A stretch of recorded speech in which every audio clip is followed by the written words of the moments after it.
유진의 작은 아파트는 깨끗했지만 가족의 온기라고는 찾아볼 수 없는 곳이었다. 거실의 흐릿한 불빛은 식탁 위에 놓인 차갑게 식어버린 음식의 절반만을 비추고 있었다. 낡은 벽시계의 규칙적인 똑딱거림만이 고요를 깨는 유일한 소리였다.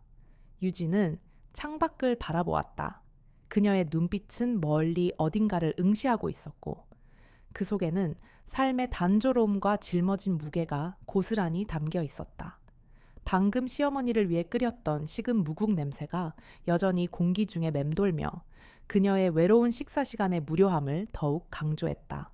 30살 중반의 나이, 삶의 가장 활기찬 시기여야 할 이때, 유진의 삶은 정체되어 있었고 마치 영원한 저녁 노래에 갇힌 듯했다. 그날 밤도 여느 날과 다름없이 유진은 홀로 저녁을 먹었다. 접시 위의 무국은 김이 모락모락 나던 때가 언제였는지 모르게 식어 있었다. 젓가락이 그릇에 부딪히는 소리가 조용한 공간을 울렸고 그 메아리는 그녀의 고독을 더욱 증폭시키는 듯했다. 텔레비전은 꺼져 있었고 식탁 한편에 놓인 휴대폰도 묵묵히 침묵을 지켰다. 세상과의 연결은 끊어진 지 오래였다. 그녀는 가끔씩 맞은편의 빈 의자를 쳐다보곤 했다. 그곳에 누군가 함께 앉아주기를 바라는 무의식적인 갈망이었다. 그녀는 음식을 천천히 씹었다. 맛을 느끼는 대신 그저 의무감에 음식을 삼킬 뿐이었다. 시계 초침 소리가 귀를 파고들었다. 그 소리는 유진의 깊은 생각 속으로 침투했다. 도대체 언제쯤 내 삶은 바뀔까? 이 굴레에서 벗어날 수 있을까? 그녀의 마음속 깊은 곳에는 자신도 모르게 숨겨둔 열망이 자리하고 있었다. 자유에 대한 열망, 그리고 자신만의 삶을 살고 싶다는 간절한 바람이었다. 하지만 현실은 녹록지 않았다. 병든 시어머니의 간병과 늘 부족한 살림살이는 그녀의 어깨를 짓눌렀다. 갑자기 창밖에서 작고 여린 울음소리가 들렸다. 유진은 고개를 들었다. 바깥은 어둠이 깔리고 빗방울이 유리창을 두드리는 소리가 들렸다. 잠시 후 또 다시 울음소리가 들렸다. 이번에는 좀 더 가까이, 더 간절하게. 유진의 미간이 찌푸려졌다. 피곤했다. 하루 종일 시어머니를 돌보고 집안일을 하는 것이 지쳐 있었다. 그녀는 외면할 수도 있었다. 빗소리에 묻혀 사라질 작은 울음소리였다. 하지만 빗속에서 홀로 떨고 있을 작은 생명체를 상상하자 그녀의 마음 한구석에서 잊고 지냈던 온정이 스멀스멀 피어올랐다.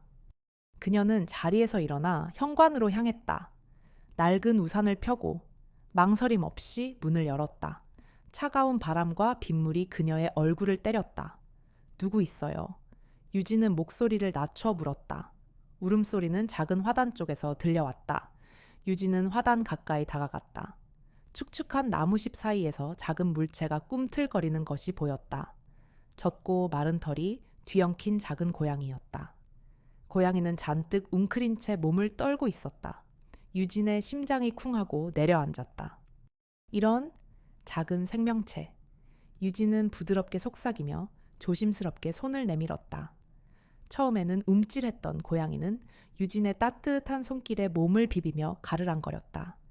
유진은 고양이를 조심스럽게 안아들고 집으로 돌아왔다. 빗물에 젖었지만 그녀의 품에 안긴 작은 고양이는 그녀에게 따뜻한 온기를 전해주었다. 그녀는 마른 수건으로 고양이의 젖은 털을 정성스럽게 닦아주었다. 고양이는 그녀의 품에 안겨 졸린 듯 눈을 깜빡였다. 유진은 고양이에게 별이라는 이름을 지어주었다. 밤하늘에 빛나는 작은 별처럼 그녀의 삶에도 작은 희망을 가져다 줄 것 같아서였다. 별이가 따뜻한 담요 속에서 잠이 들자 유진의 얼굴에는 오랜만에 진심 어린 미소가 번졌다. 이 작은 행동은 그녀 안에 숨겨져 있던 선함과 연민을 다시 일깨웠다. 별이가 난로가에서 포근히 잠든 것을 확인한 유진의 시선은 침실 머리맡 서랍에 놓인 낡은 사진으로 향했다. 그 사진 속에는 어린 유진과 또 다른 젊은 여인이 함께 있었다. 그녀의 언니 같기도 하고 어쩌면 가장 친한 친구일 수도 있었다. 낡고 바랜 사진 속의 두 소녀는 밝게 웃으며 미술 대회에서 상을 받고 있었다. 유진의 손가락이 사진을 스쳤다. 사진 속의 자신은 빛나는 눈으로 미래를 꿈꾸는 소녀였다. 미술은 그녀의 열정이었고 삶의 전부였다. 그러나 현실의 무게는 그 꿈을 서서히 갉아먹었다. 결혼 후 시어머니의 병화는 그녀의 어깨에 무거운 짐이 되었고 미술 도구들은 먼지 쌓인 다락방 한 구석에 방치되었다. 그 사진은 잊혀진 재능, 꺾여버린 꿈, 그리고 그녀가 되려 했던 사람이 되지 못한 아쉬움에 대한 쓰디쓴 상기였다. 유진의 내면에는 갈등이 소용돌이쳤다. 겉으로는 시어머니를 돌보는 것에 불만을 표했지만 마음속 깊이 그녀는 의무감과 자유로운 삶에 대한 갈망 사이에서 찢어지고 있었다. 젊은 시절 잃어버린 꿈에 대한 후회가 그녀를 짓눌렀고 자신의 삶이 가족의 책임과 재정적 부담에 묶여 있다고 느꼈다. 시어머니의 병원비가 쌓여가면서 그녀와 민준의 미래는 점점 더 위태로워졌고 이로 인한 긴장은 점점 고조되고 있었다. 그때 현관문이 조용히 열리는 소리가 들렸다. 민준이었다. 그는 늘 그랬듯 늦은 시간에 돌아왔다. 열쇠의 소리도 여보, 나 왔어 하는 활기찬 인사도 없었다. 그저 현관의 대리석 바닥을 걷는 그의 가죽 구두 소리만이 조용히 울릴 뿐이었다. 민주는 거실로 들어섰다. 훤칠하고 깔끔한 그의 얼굴에는 피곤함이 역력했다. 단순한 육체적 피로가 아니라 영혼의 피로였다. 그의 눈빛에는 뚜렷한 거리가 느껴졌다. 그는 유진을 응시하는 대신 그녀를 스쳐 지나가는 듯했다. 유진아. 그의 목소리는 무미건조했고 거의 자동적으로 나오는 소리 같았다. 따뜻한 말 한마디도 오늘 하루 어땠냐는 질문도 없었다. 그저 형식적인 인사일 뿐이었다. 그는 여전히 말끔한 사무실 복장을 하고 있었지만 넥타이 매듭은 살짝 풀려 있었고 셔츠 단추 하나가 느슨하게 풀려 있었다. 힘든 하루를 보냈다는 작은 신호였다. 그는 목을 매만지며 셔츠 칼라를 살짝 풀었다. 다녀오셨어요? 유진의 목소리는 속삭임 같았지만 그 속에는 익숙한 체념이 담겨 있었다. 민주는 고개를 끄덕였다.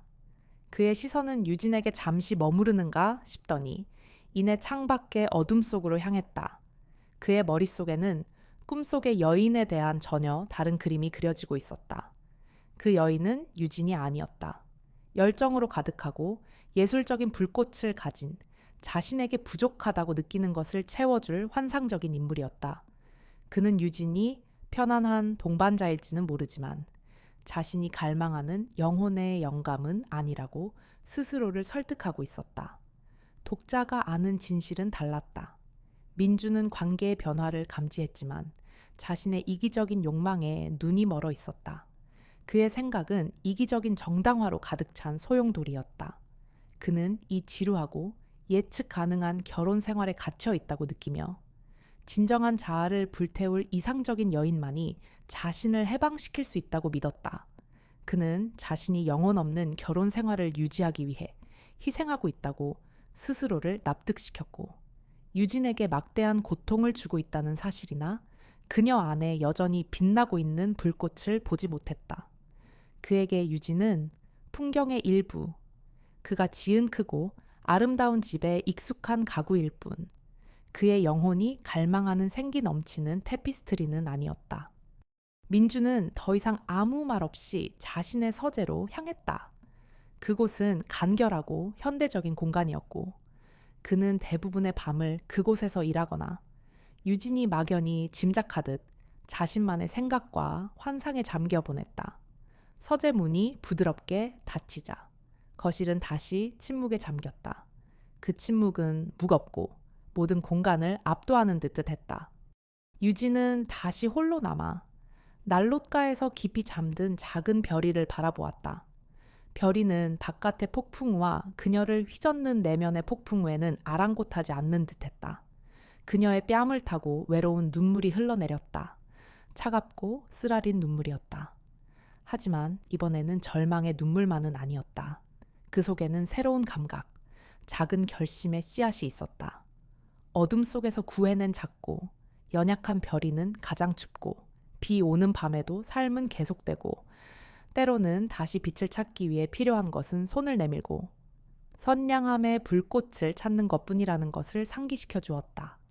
그리고 어쩌면 그 불꽃, 그 손은 이제 그녀 자신이어야 했다. 유진의 삶에 드리워진 고요는 오래가지 못했다. 별이를 품에 안고 느꼈던 잠시의 온기는 차갑고 잔혹한 현실 앞에서 산산조각 났다. 그날 밤 민준이 집으로 돌아와 서재로 사라진 뒤 유진은 밤새 잠들지 못했다. 병든 시어머니, 매달 쌓여가는 병원비, 그리고 자신을 짓누르는 책임감의 무게가 그녀의 숨통을 조였다. 꿈은 사치였고 희망은 허상 같았다. 그리고 일주일 뒤 잔인한 운명의 장난처럼 두 가지 소식이 동시에 유진의 삶을 뒤흔들었다. 아침 일찍 걸려온 병원 전화는 유진의 심장을 얼어붙게 했다. 시어머니 김 여사님의 병세가 갑작스럽게 악화되었다는 소식이었다. 호흡 곤란 증세가 심해져 중환자실로 옮겨졌고 즉각적인 수술과 집중 치료가 필요하다는 설명이 뒤따랐다. 병원에 도착했을 때 김 여사님은 산소 호흡기를 달고 희미하게 숨을 쉬고 있었다. 창백하고 여윈 얼굴, 가늘게 떨리는 손가락은 그녀의 생명이 위태롭다는 것을 고스란히 보여주었다. 의사는 침통한 표정으로 유진과 민준에게 다가왔다. 김 여사님께서는 현재 위독한 상태이십니다. 심장 기능이 급격히 저하되셨고 폐렴 증상도 악화되었습니다. 당장 심장 수술을 진행하고 집중 치료를 받으셔야 합니다. 하지만 수술 비용과 앞으로의 치료비가 만만치 않을 겁니다. 최소 수천만 원, 어쩌면 그 이상이 될 수도 있습니다. 민주는 의사의 말에 고개를 떨궜다. 그의 얼굴은 절망감으로 물들어 있었다. 수천만 원이요? 저희가 어떻게 그 돈을? 그의 목소리는 희미하게 떨렸다. 그들의 빠듯한 수입으로는 감당할 수 없는 금액이었다. 병원비는 이미 감당하기 힘든 수준으로 쌓여 있었고 이제는 벼랑 끝에 선 심정이었다. 유진의 머릿속은 복잡해졌다. 감정적인 동요보다 먼저 계산기가 빠르게 돌아갔다. 그 금액은 상상할 수조차 없는 액수였다. 그날 오후 병원에서 집으로 돌아온 유진은 멍하니 우편함을 열었다. 그리고 그 안에 들어있는 한 통의 우편물을 발견했다. 낯선 이름의 미술재단에서 보낸 것이었다. 무심코 봉투를 뜯은 그녀의 눈에 들어온 내용은 심장을 쿵쾅거리게 했다. 그것은 다름 아닌 그녀가 수년 전 젊은 시절 꿈꿨던, 하지만 현실의 무게에 짓눌려 포기했던 바로 그 꿈에 대한 소식이었다. 제7회 한국 신진 작가 발굴 공모전 참가 기회 및 특별 지원금 수여 대상 선정. 손이 떨렸다. 공모전은 한국에서 가장 권위 있는 미술 대회 중 하나였고 이 기회는 무명 작가에게는 꿈과 같았다. 수상자에게는 해외 유학 기회와 개인전 개최 지원금이 주어졌다. 더 놀라운 것은 그녀에게 특별 지원금이 수여된다는 내용이었다.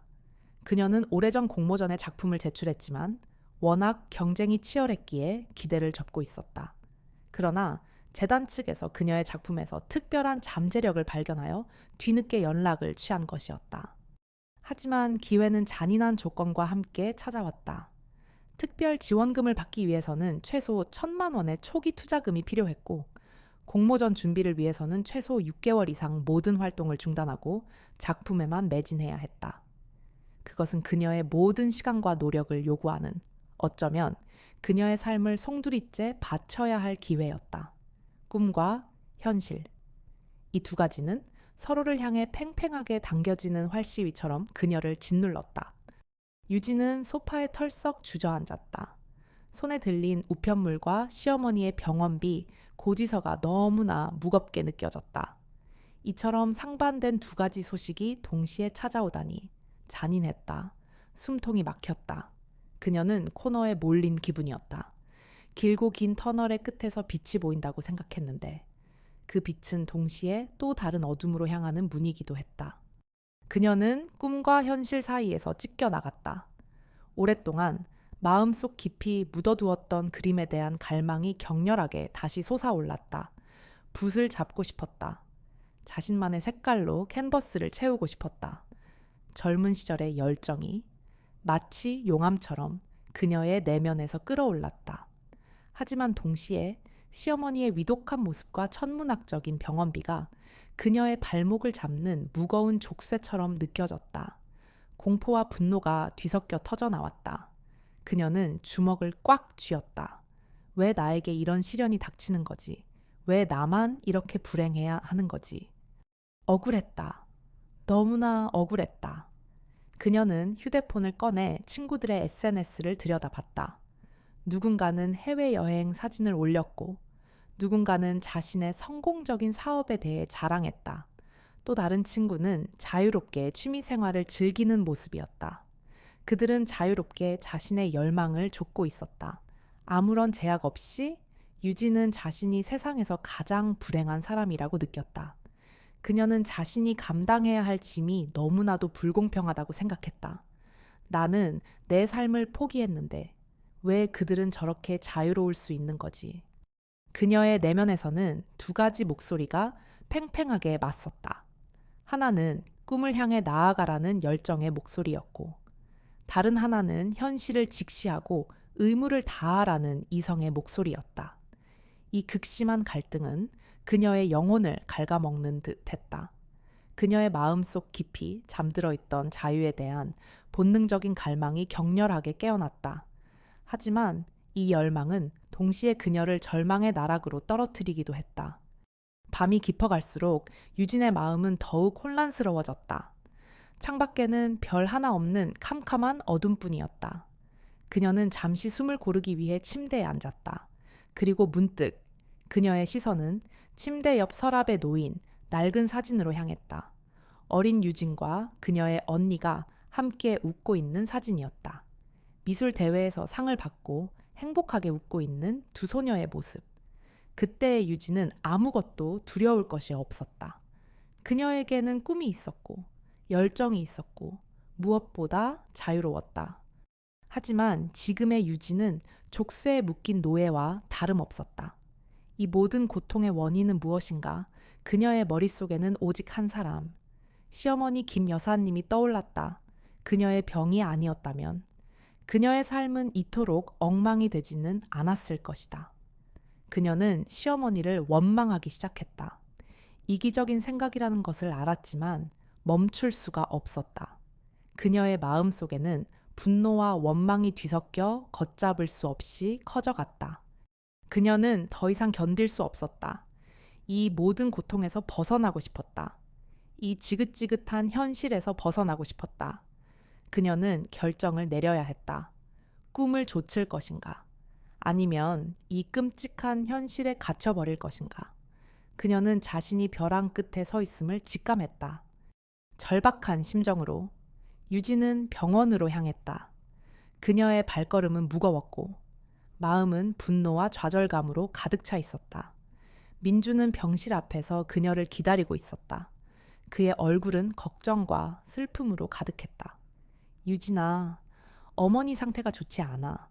의사 선생님이 최악의 경우를 대비해야 한다고. 유진은 민준의 말을 끊고 병실 문을 열었다. 병실 안은 고요했다. 김 여사님은 침대에 누워 힘겹게 숨을 쉬고 있었다.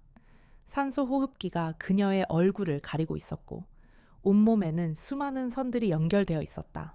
그녀는 마치 살아있는 시체처럼 보였다. 약해진 심장이 간신히 뛰고 있었고 그 소리는 유진의 귀에 지옥의 종소리처럼 들렸다. 유진은 김 여사님의 침대 옆에 섰다. 차마 눈 뜨고 볼 수 없는 광경이었다. 김 여사님의 얼굴은 창백했고 눈은 감겨 있었다. 마치 죽은 듯이 보였다. 유진은 잠시 망설였다. 하지만 그녀의 머릿속에는 오직 자신의 꿈, 그리고 그 꿈을 가로막는 시어머니의 병든 모습만이 가득했다. 그녀의 입술이 저절로 움직였다. 도대체 언제 죽을 거예요? 유진의 목소리는 낮고 냉정했다. 그 속에는 더 이상 아무런 온기도 남아있지 않았다. 언제쯤 제 인생을 놓아줄 건데요. 언제까지 저를 이렇게 묶어둘 거예요. 병실 안의 공기는 얼어붙었다. 유진의 가슴 속에 억눌려 있던 모든 분노와 좌절감, 그리고 이기심이 한순간에 터져 나왔다. 그녀는 자신의 말이 얼마나 잔인하고 비인간적인지 깨닫지 못했다. 그녀의 눈에는 오직 자신의 고통만이 보일 뿐이었다. 김 여사님은 미동도 하지 않았다. 유진은 그녀가 자신의 말을 듣지 못했을 거라고 생각했다. 하지만 그때 기적처럼 김 여사님의 감겨있던 눈꺼풀이 천천히 들어 올려졌다. 그녀의 눈은 흐릿했지만 그 속에는 유진을 향한 슬픔과 충격, 그리고 이해할 수 없는 무언가가 담겨 있었다. 그리고 그녀의 눈에서 한 줄기 뜨거운 눈물이 흘러내렸다. 그 눈물은 김 여사님의 앙상한 뺨을 타고 흘러내려 베갯잇을 적셨다. 유진은 그제야 자신의 말을 후회했다. 그녀의 심장이 얼어붙는 듯했다. 김 여사님은 그녀의 말을 모두 듣고 있었다. 그 흘러내리는 눈물은 유진의 가슴을 송곳으로 찌르는 듯했다. 그녀의 행동은 단순한 말이 아니었다. 그것은 되돌릴 수 없는, 돌이킬 수 없는 도덕적 위반이었다. 그 순간 유진의 삶은 이전으로 돌아갈 수 없게 되었다. 그녀는 이제 새로운 알 수 없는 길로 접어들 수밖에 없었다. 그녀는 자신이 저지른 행동의 대가를 치러야 할 것이라는 것을 막연하게 예감했다. 시어머니를 향해 내뱉은 유진의 잔인한 말은 고요한 병실 공기 속에서 사라졌지만 그 대가는 섬뜩한 현실로 그녀의 삶에 스며들기 시작했다. 마치 보이지 않는 손이 그녀의 인생을 조종하는 듯했다. 처음에는 사소하고 우연한 일처럼 보였다. 하지만 그 일들은 점점 더 기이하고 불가사의하게 변해갔다. 며칠 뒤 유진은 아끼던 목걸이가 사라진 것을 깨달았다. 결혼 전 엄마가 선물해준 유일한 고가의 장신구였다. 아무리 찾아도 보이지 않았다. 침대 옆 서랍 안 옷장 속, 심지어 화장대 위까지 샅샅이 뒤졌지만 허사였다. 그리고 며칠 뒤에는 중요한 미술 자료들이 담긴 노트북이 갑자기 작동을 멈췄다.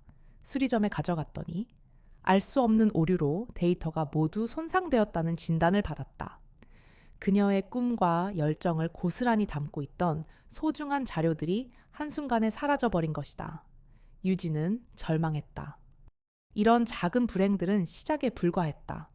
얼마 지나지 않아 유진의 통장에는 알 수 없는 소액 결제들이 찍히기 시작했다. 처음에는 대수롭지 않게 여겼지만 그 횟수가 점점 늘어나더니 결국 그녀의 얼마 되지 않는 예금이 빠르게 줄어들었다. 겨우 모아둔 투자금은 주식시장에서 갑자기 폭락하기 시작했고 그녀의 예상과는 달리 회복할 기미조차 보이지 않았다. 이 모든 일들은 마치 보이지 않는 저주처럼 그녀를 따라다니며 그녀의 삶을 잠식해 들어갔다. 누가 저지른 일인지, 왜 이런 일이 일어나는지 전혀 알 수 없었지만 이 모든 사건들은 유진에게 심각한 금전적 손실과 함께 극심한 불안감과 혼란을 안겨주었다. 민주는 유진의 변화를 가장 먼저 눈치챘다. 유진은 이전보다 훨씬 더 예민해지고 사소한 일에도 날카롭게 반응했다. 그의 눈에 비친 유진은 시어머니의 병원비와 알 수 없는 불행들로 인해 스트레스가 극에 달한 것처럼 보였다. 민주는 아내를 걱정했다. 그는 유진의 어깨를 토닥이며 여보, 너무 스트레스 받지 마. 내가 어떻게든 해볼게 라고 말하며 그녀를 위로하려 했다. 하지만 유진은 그의 위로를 짜증스럽게 뿌리쳤다. 당신이 뭘 할 수 있는데 아무것도 못하면서 뭘 할 수 있다는 거야. 다 당신 때문이야. 당신 어머니가 아프니까 이 모든 불행이 시작된 거잖아. 그녀의 목소리에는 원망과 분노가 뒤섞여 있었다. 민주는 아내의 날카로운 말에 상처받았지만 동시에 그녀의 비정상적인 행동에 의아함을 느꼈다. 유진이 단순히 스트레스를 받는 것을 넘어 뭔가 이상한 일이 벌어지고 있다는 막연한 불안감이 그를 덮쳤다. 시어머니, 김 여사님을 돌보는 전담 간호사, 박 간호사 조력자도 유진 주변에 이상한 기운을 감지했다. 박 간호사는 조용하고 관찰력이 뛰어난 사람이었다. 그녀는 김 여사님을 돌보면서 유진의 방문이 뜸해지고 방문하더라도 늘 날카로운 표정을 하고 있음을 눈치챘다. 그리고 유진이 병실을 떠난 뒤 간혹 들려오는 알 수 없는 소음이나 물건이 제자리에서 벗어나 있는 것을 발견하기도 했다. 그녀는 직감적으로 유진 주변에 어떤 부정적인 에너지가 흐르고 있음을 느꼈다. 박 간호사는 이 모든 이상한 일들을 조용히 일지에 기록했지만 아직은 누구에게도 말하지 않았다.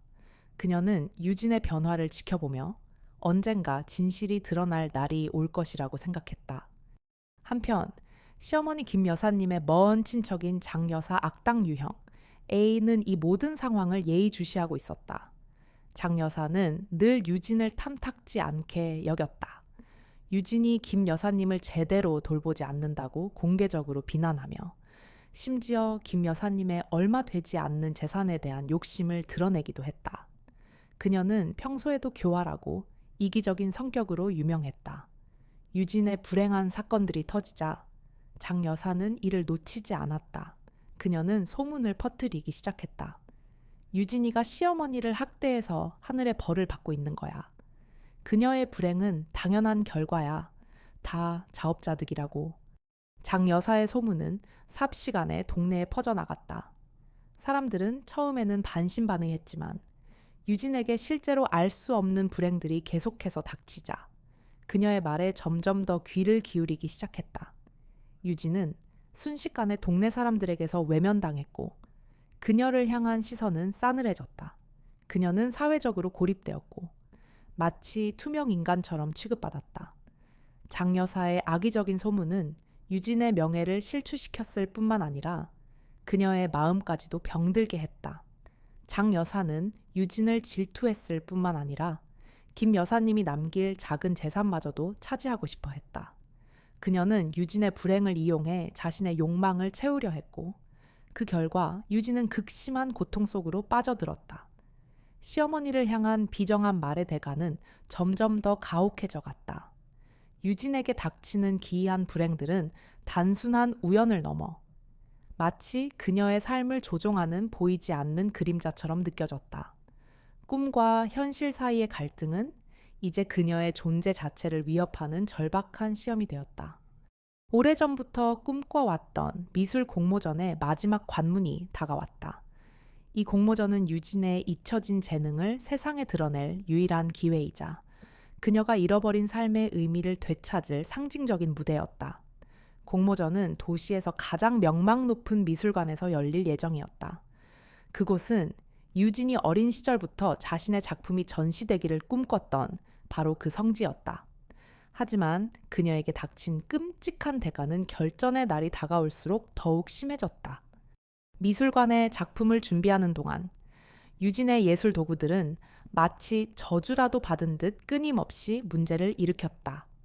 애지중지하던 붓들은 알 수 없는 이유로 털이 빠지거나 부러져 버렸고 물감은 아무리 짜내도 원하는 색이 나오지 않고 뒤죽박죽 섞여버리곤 했다. 심지어 밤새 공들여 그린 스케치들은 아침이 되면 마치 누군가 고의로 훼손한 것처럼 얼룩지거나 찢어져 있었다. 유진은 절규했다. 누가 이런 짓을 저지르는지 알 수 없었지만 이 모든 불행들이 그녀의 정신을 갉아먹었다. 재정적인 어려움도 절정으로 치달았다. 시어머니의 병원비는 예상보다 훨씬 더 빠르게 불어났고 그 금액은 유진의 모든 저축과 투자금을 합쳐도 감당할 수 없을 지경이었다. 설상가상으로 그녀가 공모전 참가를 위해 모아둔 촉이 투자금마저 알 수 없는 이유로 사라져버렸다. 이제 그녀는 꿈을 향해 나아갈 기회와 어머니의 생명을 살릴 마지막 희망 사이에서 잔인한 선택을 강요받았다. 미술관은 그녀의 희망의 상징이었지만 이제는 그녀의 잠재적인 몰락의 무대가 되어버렸다. 유진은 완전히 고립되었다. 민주는 그녀의 고통을 곁에서 지켜보았지만 그녀의 말도 안 되는 불운과 히스테리적인 반응을 이해할 수 없었다. 그는 아내의 어깨를 감싸며 여보, 너무 힘들어하지 마. 내가 어떻게든 해볼게. 라고 말했지만 그의 눈빛에는 무력감과 의구심이 섞여 있었다. 그는 그저 멀리서 아내의 걱정스러운 눈빛을 보내며 그녀의 고통에 공감하는 것 외에는 아무것도 할 수 없었다. 유진은 그가 자신을 믿어주지 않는다는 생각에 더욱 외로움을 느꼈다. 예전의 미술 친구들은 장 여사가 퍼뜨린 악의적인 소문 때문에 그녀를 피했다. 시어머니를 학대해서 벌 받는데, 소문이 흉흉하던데 가까이 하지 않는 게 좋겠어. 유진은 사회적으로 완벽하게 고립되었다. 그녀는 이 모든 불행과 싸워야 했다. 박 간호사는 김 여사님 곁을 지키며 유진 주변에서 벌어지는 기이한 일들을 계속해서 조용히 관찰했지만 여전히 입을 다물고 있었다. 그녀는 유진이 이 시련을 어떻게 극복할지 혹은 어떻게 무너질지를 지켜보는 듯했다. 유진은 이 모든 것을 혼자서 감당해야 했다. 공모전 마감일이 코앞으로 다가왔다. 동시에 시어머니의 병원비를 지불해야 하는 최종 기한도 임박했다. 시간은 유진의 목을 조르는 올가미처럼 느껴졌다. 작품은 거의 완성되지 못했고 그녀의 정신은 극도로 피폐해진 상태였다. 끊임없이 이어지는 불행과 압도적인 정신적 부담은 그녀를 집중할 수 없게 만들었다. 그림을 그리는 손은 떨렸고 머릿속은 혼란스러웠다. 게다가 날씨마저 그녀의 절망을 부추겼다. 일기예보에는 미술관이 위치한 지역에 전례 없는 강력한 태풍이 상륙할 것이라고 예보되었다. 비바람이 몰아치고 번개가 번쩍이는 폭풍은 유진의 내면에서 휘몰아치는 혼돈과 절망을 더욱 심화시키는 듯했다. 그녀의 마음속에는 도대체 언제쯤 이 모든 것이 끝날까라는 절규가 울려 퍼졌다. 그녀는 벼랑 끝에 서 있었다. 미술관이라는 상징적인 무대는 이제 그녀의 꿈이 산산조각 날 수도 있는 절망의 장소가 되어버렸다. 공모전 당일, 미술관은 긴장감으로 가득했다. 유진은 자신이 출품할 캔버스 앞에 서 있었다. 그녀의 손은 떨리고 있었고 머릿속은 혼돈으로 가득했다. 끊임없이 따라다니는 불행, 장여사의 도끼 어린 소문, 그리고 시어머니의 병원비라는 현실의 족쇄가 그녀의 숨통을 조였다. 그녀는 완전히 지쳐 있었고 절망의 그림자가 그녀를 덮쳤다. 작품은 거의 완성되지 못했고 남은 시간은 얼마 없었다. 심사위원들과 관객들은 그녀를 의심의 눈초리로 바라보고 있었다. 그 속에는 장 여사와 민준도 섞여 있었다. 장 여사는 유진의 실패를 확신하는 듯 비아냥거리는 미소를 띠고 있었다. 민준은 걱정스러운 표정으로 유진을 바라보았지만 그의 눈빛에는 어쩔 수 없는 무력감이 담겨 있었다. 모든 것이 끝났다고. 그녀는 이미 끔찍한 대가를 치르고 있다고. 이대로라면 그녀의 꿈마저 산산조각 날 것이라고 모두가 생각했다.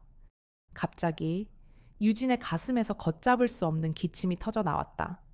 그녀는 숨을 헐떡이며 붓을 떨어뜨렸다. 폐가 조여드는 듯한 통증이 그녀를 덮쳤다. 마치 그녀의 몸 자체가 그녀의 정신적 고통에 반응하는 듯했다. 사람들의 웅성거림이 더욱 커졌다. 유진은 눈을 감았다. 모든 것이 실패한 것 같았다. 벼랑 끝에 선 듯한 절망감이 그녀를 집어삼켰다. 숨막히는 순간 미술관 천장의 거대한 시계 바늘이 빠르게 움직이며 마감 시간을 알렸다. 남은 시간은 단 5분. 유진은 붓을 떨어뜨린 채 캔버스 앞에서 멈춰 섰다. 심사위원들과 관객들의 시선이 일제히 그녀에게로 향했다. 그들의 눈에는 의심과 조롱이 뒤섞여 있었다. 장 여사의 입꼬리가 비웃음처럼 살짝 올라갔다. 유진은 완전히 얼어붙은 듯했다. 모든 것이 끝났다고. 그녀의 꿈은 산산조각 났다고. 이제 돌이킬 수 없다고 생각했다. 그녀의 마음속에는 오직 시어머니의 창백한 얼굴과 언제 죽을 거야 라고 내뱉었던 자신의 비정한 목소리만이 맴돌았다. 이 모든 불행이 그 말의 대가라는 것을 부정할 수 없었다. 그녀는 숨을 들이쉬지 못하고 마치 온몸이 굳어버린 듯 했다. 하지만 그 순간 유진의 뇌리를 스치는 또 다른 기억이 있었다. 병원에서 만난 박 간호사의 온화한 미소, 그리고 그녀가 김 여사님을 정성껏 돌보던 모습, 그리고 별이를 구했던 자신의 작은 선량함. 아니야, 이대로 무너질 수는 없어.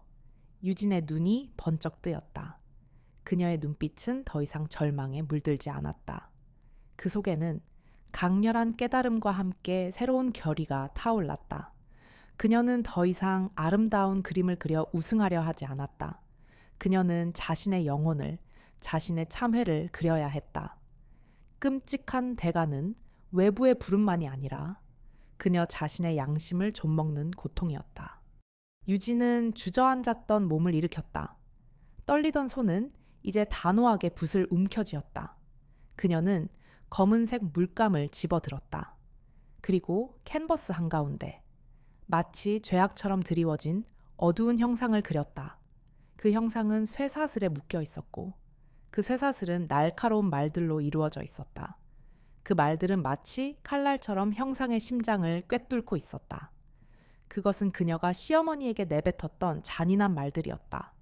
그 옆에는 금이 간 심장이 그려져 있었다. 그녀의 심장, 그리고 시어머니의 심장이었다. 관객들은 유진의 갑작스러운 변화에 놀랐다. 그들의 웅성거림은 침묵으로 바뀌었다. 그들은 유진의 붓이 움직일 때마다 캔버스 위에서 펼쳐지는 광경에 홀린 듯 빠져들었다. 유진의 손은 마치 신들린 듯 빠르게 움직였다. 그녀는 온몸의 힘과 영혼을 붓 끝에 실었다. 그녀의 그림에는 고통과 후회, 그리고 용서를 구하는 간절함이 담겨 있었다. 그리고 금이 간 심장 아래 유진은 작은 초록색 새싹을 그렸다. 연약하지만 생명력이 넘치는 새싹은 심장을 뚫고 솟아올랐다. 그것은 희망의 상징이었다. 회개의 상징이었다. 용서를 구하고 새로운 삶을 시작하려는 그녀의 의지였다. 그녀는 마지막으로 새싹 위에 작은 물방울을 그렸다. 눈물이었다. 그녀의 눈물. 그리고 시어머니의 눈물이었다. 목격자들의 반응 유진이 붓을 내려놓자 미술관에는 기이한 침묵이 흘렀다. 우렁찬 박수 대신 숙연하고 감동적인 고요함이 공간을 채웠다. 심사위원들은 냉철했던 표정을 지우고 서로를 놀란 눈으로 바라보았다. 장 여사는 비웃음을 머금고 있던 얼굴이 순식간에 굳어졌다. 그녀의 입은 굳게 닫혔고 눈빛은 경악과 분노로 일그러졌다. 유진의 그림은 그녀의 계획을 산산조각 내버렸다. 민주는 캔버스를 바라보았다. 아내의 고통과 회개, 그리고 희망이 고스란히 담겨 있는 그림이었다. 그의 눈가에 뜨거운 눈물이 맺혔다. 그는 비로소 유진이 어떤 고통을 겪고 있었는지, 그리고 그녀의 마음속에 어떤 변화가 일어나고 있었는지를 깨달았다. 그는 유진의 옆으로 다가가 조용히 그녀의 손을 잡았다. 그것은 위로이자 용서, 그리고 굳건한 지지의 표현이었다. 변명 유진의 그림은 공모전에서 1등을 차지하지 못했다. 하지만 그것은 그 어떤 수상작보다도 강렬한 인상을 남겼다. 심사위원 중 한 명인 유명한 미술평론가는 앞으로 나와 마이크를 잡았다. 이 작품은 단순히 잘 그린 그림이 아닙니다. 이 작품은 영혼이 담긴 그림입니다. 인간의 고통, 회개, 그리고 구원에 대한 진실을 이야기하고 있습니다. 이것이 바로 우리가 찾던 진정한 예술입니다. 그의 말은 관객들의 마음에 깊은 울림을 주었다. 유진을 향했던 의심과 비난의 시선은 이제 연민과 존경으로 바뀌었다. 그녀의 작품은 단순한 개인적인 고백을 넘어 모든 인간이 공감할 수 있는 보편적인 감동을 선사했다. 유진은 재능으로 우승한 것이 아니라 진심 어린 참회와 영혼의 변화로 자신을 변명했다. 그녀의 눈에는 눈물이 고였다. 그것은 슬픔의 눈물이 아니었다. 그것은 회개의 눈물, 그리고 고통 속에서 피어난 희망의 눈물이었다. 미술관에 흘렀던 기이한 침묵은 유진의 그림이 선사한 깊은 감동의 잔상이었다. 그녀의 그림은 비록 공모전에서 1등을 차지하지 못했지만 그 어떤 수상작보다도 강렬한 인상을 남기며 수많은 사람들의 마음을 움직였다. 장 여사의 악의적인 소문과 그녀를 향했던 비난의 시선은 이제 연민과 존경으로 바뀌었다. 유진은 재능으로 우승한 것이 아니라 진심 어린 참회와 영혼의 변화로 자신을 변명했다. 미술 평론가의 말은 관객들의 마음에 깊은 울림을 주었다.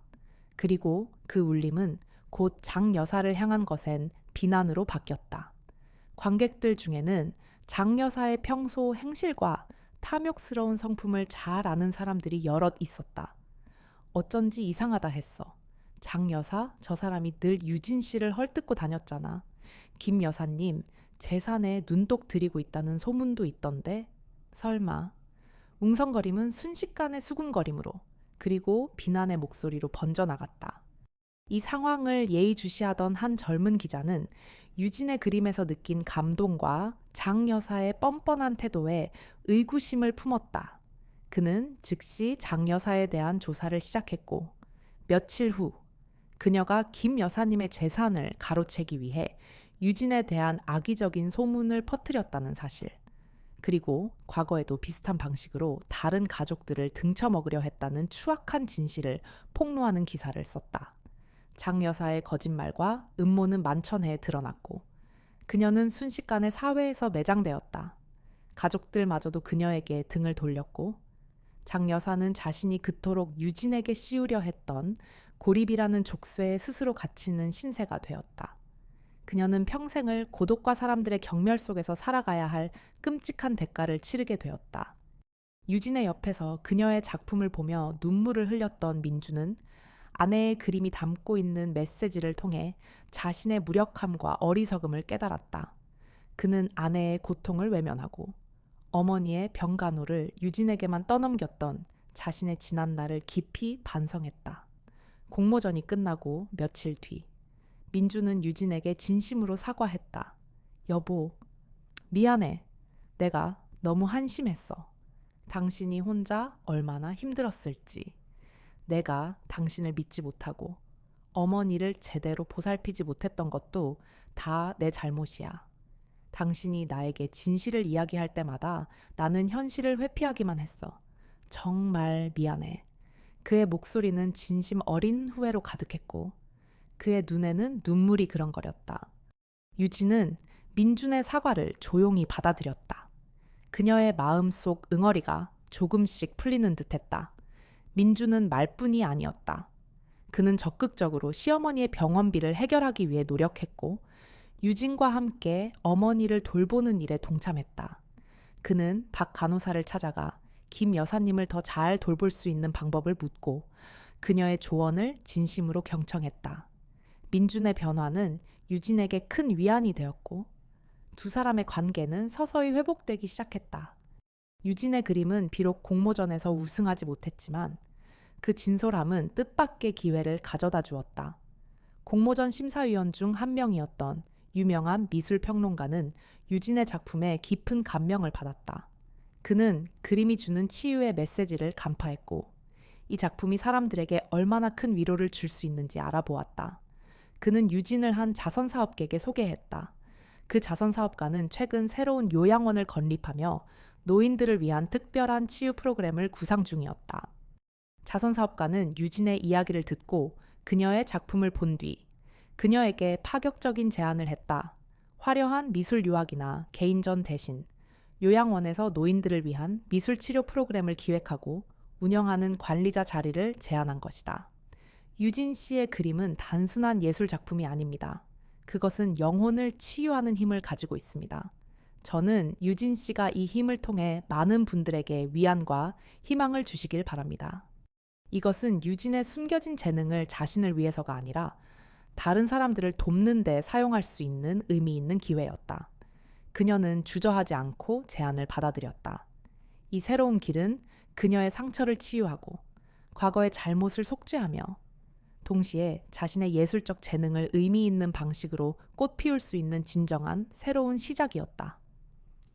며칠 뒤, 유진은 병실에 누워있는 시어머니 김 여사님을 찾아갔다. 이번에는 민준도 함께였다. 병실 안에는 차가운 침묵 대신 따뜻한 온기가 감돌았다. 유진은 김 여사님의 침대 옆에 무릎을 꿇었다. 그녀의 손은 더 이상 떨리지 않았다. 조용히 김 여사님의 마르고 주름진 손을 잡았다. 어머니, 죄송해요. 유진의 목소리는 낮았지만 진심이 담겨 있었다. 제가 너무 어리석었습니다. 제 이기심 때문에 어머니께 상처를 드렸습니다. 모든 모진 말들, 정말 죄송합니다. 제가 어머니를 정말 잘 보살필게요. 이제는 정말로요. 김 여사님은 침묵했다. 그녀의 눈은 여전히 감겨 있었지만 유진은 그녀의 손에서 미세한 떨림을 느꼈다. 그리고 천천히 김 여사님의 눈꺼풀이 들어 올려졌다. 그녀의 눈은 흐릿했지만 그 속에는 놀랍게도 유진을 향한 원망 대신 깊은 이해와 함께 한 줄기 눈물이 흘러내렸다. 이번 눈물은 슬픔의 눈물이 아니었다. 그것은 용서와 사랑의 눈물이었다. 유진은 고개를 숙였다. 그 눈물은 그녀의 모든 죄책감을 씻어내는 정화의 물방울 같았다. 짧았지만 깊은 의미를 지닌 이 대화는 유진과 시어머니 사이의 치유 과정에 있어 첫 걸음이었다. 어둡고 혼란스러웠던 터널의 끝에서 유진은 마침내 한 줄기 빛을 보았다. 그것은 그녀의 삶에 새로운 평화와 새로운 시작을 약속하는 빛이었다. 2년 후 유진의 삶은 마치 오랜 겨울을 이겨낸 꽃처럼 화사하게 피어나 있었다. 그녀는 이제 더 이상 어둠 속에 갇힌 불행한 여인이 아니었다. 서울 외곽의 조용한 동네에 위치한 그녀의 아파트에는 따뜻한 햇살이 가득 들어왔고 작업실은 온갖 색깔의 물감과 캔버스, 그리고 학생들의 생기 넘치는 그림들로 채워져 있었다. 더 이상 차가운 침묵이 흐르지 않았다. 작업실 한편에는 별이가 햇살 아래서 나른하게 졸고 있었고 그 옆에는 작은 강아지, 희망이가 꼬리를 흔들며 유진을 따르고 있었다. 희망이는 그녀가 요양원에서 처음으로 만난 유기견이었고 이제는 그녀의 삶에 새로운 활력을 불어넣는 존재가 되었다. 유진은 이제 존경받는 미술 치료사이자 예술가로 자리매김했다. 그녀는 화려한 명성이나 물질적인 부를 쫓는 대신 예술을 통해 타인의 상처를 치유하고 희망을 주는 일에서 진정한 행복을 찾았다. 그녀의 요양원 미술 치료 프로그램은 큰 성공을 거두었고 그녀의 이야기는 언론에도 소개되어 많은 사람들에게 감동을 주었다. 그녀의 아파트에는 더 이상 어둡고 절망적인 그림은 없었다. 대신 학생들의 순수하고 밝은 작품들이 벽을 가득 채웠고 그 그림들은 하나같이 생명력과 희망을 노래하고 있었다. 민주는 그녀의 곁에서 든든한 버팀목이 되어주었다. 그는 더 이상 나약하고 회피적인 남편이 아니었다. 그는 진심으로 유진의 옆에서 그녀를 지지했고 함께 시어머니 김 여사님을 보살폈다. 김 여사님은 요양원에서 전문적인 보살핌을 받으며 안정된 상태로 편안한 노년을 보내고 있었다. 때때로 유진이 김 여사님에게 다가가 손을 잡으면 그녀의 눈가에는 작은 미소가 번지곤 했다. 그들의 가족은 물질적으로 풍요롭지는 않았지만 이전에는 결코 느낄 수 없었던 진정한 사랑과 평화로 가득 차 있었다. 유진은 자신이 겪었던 고통과 깨달음을 잊지 않았다. 그녀는 미술 치료사로서의 활동에 그치지 않고 작은 자선 단체인 희망의 색깔을 설립했다. 이 단체는 불우한 환경에 있는 노인들과 병마와 싸우는 환자들에게 미술 도구와 무료 미술 수업을 제공하는 것을 목표로 했다. 매달 유진은 자원봉사자들과 함께 요양원과 병원을 방문하여 미술 수업을 진행했다. 그녀의 지도 아래 고통받던 이들은 그림을 통해 자신의 감정을 표현하고 잊었던 꿈을 다시 꾸기 시작했다. 그녀는 그들에게 붙잡는 법뿐만 아니라 다시 삶을 사랑하는 법을 가르쳤다. 그녀의 활동은 수많은 사람들의 마음에 따뜻한 위로와 희망을 선사했다. 그녀는 자신의 상처를 통해 타인을 치유하고 과거의 잘못을 아름다운 선행으로 갚아나갔다. 이야기는 한여름 요양원 앞마당에서 열린 작은 미술 전시회에서 끝이 났다. 전시회는 유진의 지도 아래 환자들이 직접 그린 작품들로 꾸며졌다. 그림들은 기술적으로 완벽하지는 않았지만 하나하나 진심과 삶의 이야기가 담겨 있었다. 많은 방문객들이 그림 앞에서 발길을 멈추고 감동의 눈물을 흘렸다. 전시회 한가운데에는 유진이 환자들과 함께 그린 커다란 벽화가 있었다. 그 벽화에는 오래되고 메마른 고목이 그려져 있었다. 하지만 그 고목의 갈라진 틈새 사이로 푸른 새싹이 솟아나고 그 새싹 위에는 생기 넘치는 꽃들이 만개해 있었다. 그 꽃들은 아름다운 나비들과 새들을 불러 모았고 그 위로는 찬란한 햇살이 쏟아져 내렸다. 그것은 회복과 희망, 그리고 삶의 순환을 상징하는 그림이었다. 모든 상처는 아물고 모든 고통은 새로운 시작을 위한 씨앗이 된다는 메시지를 담고 있었다. 유진은 민준 그리고 휠체어에 앉아 온화한 미소를 짓고 있는 시어머니 김 여사님과 함께 벽화 앞에 서 있었다. 김 여사님의 눈빛은 예전처럼 흐릿하지 않았다. 그 속에는 평화와 사랑이 가득했다. 노을진 햇살이 벽화에 부딪혀 황금빛으로 빛났다. 유진의 얼굴에는 깊은 평화와 만족감이 어려 있었다. 그녀는 더 이상 불행하지 않았다. 그녀는 자신의 삶의 봄을 찾았다. 그것은 세상의 시선이나 물질적인 성공이 가져다 준 것이 아니었다. 자신의 과오를 인정하고 스스로를 용서하며 타인에게 사랑을 베푸는 삶 속에서 찾은 진정한 행복이었다. 그녀의 삶은 한때 스스로 내뱉었던 잔인한 말의 저주가 아닌 축복으로 가득 찬 새로운 시작이었다. 이 이야기가 당신의 마음을 흔들었다면 용기가 운명을 바꿀 수 있다는 사실, 그리고 가장 깊은 어둠 속에서도 빛은 항상 길을 찾아낸다는 사실을 상기시켜 주었다면 댓글을 남겨주세요. 영감이 필요한 사람들과 이 이야기를 공유해 주세요. 좋아요, 구독, 그리고 알림 설정으로 다음 이야기들을 놓치지 마세요.